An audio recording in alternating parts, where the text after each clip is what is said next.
Good morning everyone, সকলকে আবার একবার স্বাগত জানাচ্ছি Tripura exam cracker and jobs update YouTube চ্যানেলে। আজকের ক্লাসটা হচ্ছে আপনাদের কারেন্ট অ্যাফেয়ার্সের ক্লাস। আজকে 18 ডিসেম্বরের কারেন্ট অ্যাফেয়ার্স প্রশ্ন দিব, বিশেষ করে SSC GD, Tripura cooperative bank, high court এগুলোর জন্য, ট্রাইবাল ওয়েলফেয়ার ডিপার্টমেন্টের জন্য। ঠিক আছে, হ্যাঁ, বাকি Tripura police, jail police upcoming এক্সামের জন্য আপনাদের এগুলো কিন্তু বরাবর কাজে লাগছে, কারণ সিলেবাসে প্রতিটা এক্সামের সিলেবাসে কারেন্ট অ্যাফেয়ার্স রয়েছে। কারেন্ট অ্যাফেয়ার্সে আপনাদেরকে কিন্তু ভালোভাবে আপনাদেরকে পড়তে হবে প্রতিটা প্রশ্ন।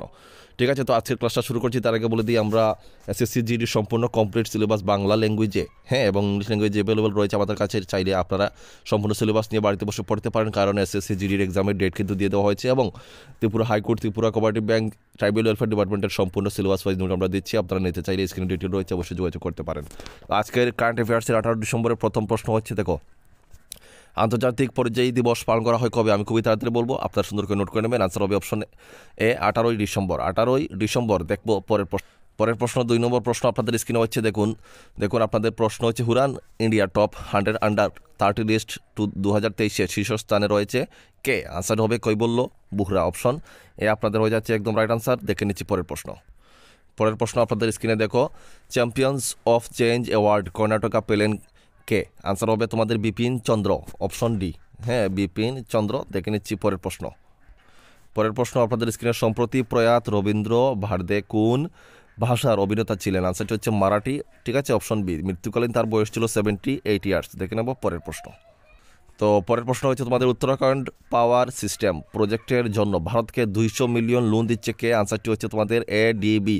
এডিবির সম্পূর্ণ নাম হচ্ছে এশিয়ান ডেভেলপমেন্ট ব্যাংক। ঠিক আছে, এশিয়ান ডেভেলপমেন্ট ব্যাংক। দেখে নিচ্ছি পরের প্রশ্ন।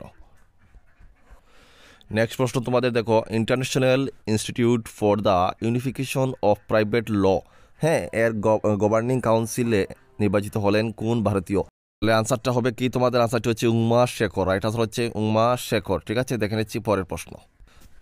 7 নম্বর প্রশ্ন, দেখো, 8 ব্রহ্মপুত্র ভ্যালি ফিল্ম ফেস্টিভ্যাল শুরু হলো কোথায়? আনসারটি হচ্ছে গুয়াহাটি। Option C.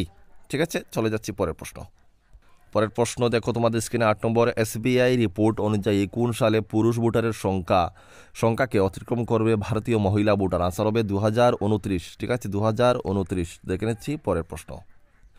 তো পরের প্রশ্ন তোমাদের স্ক্রিনে, দেখো, ভারতসহ 33টি দেশের নাগরিকদের জন্য ভিসা আবশ্যকতা বাতিল করলো কোন দেশ? আনসার হবে ইরান। ঠিক আছে, ইরান। দেখে নিচ্ছি পরের প্রশ্ন। চলে এলাম 10 নম্বর প্রশ্ন এবং আজকের লাস্ট প্রশ্ন। সাম্প্রতিক রিপোর্ট অনুযায়ী কোন রাজ্যের 30% এরও বেশি শিশুর মধ্যে ডেঙ্গু পাওয়া গেল? আনসার হচ্ছে কেরালা। হ্যাঁ, কেরালা। তো ঠিক আছে, আজকের মতো ক্লাসটা এখানে শেষ করছি। আবার বলছি, সম্পূর্ণ সিলেবাস আপনারা নিতে চাইলে স্ক্রিনে ডিটেল রয়েছে, অবশ্যই যোগাযোগ করতে পারেন। সবাই ভালো থাকবেন, সুস্থ থাকবেন। জয় হিন্দ, জয় ভারত।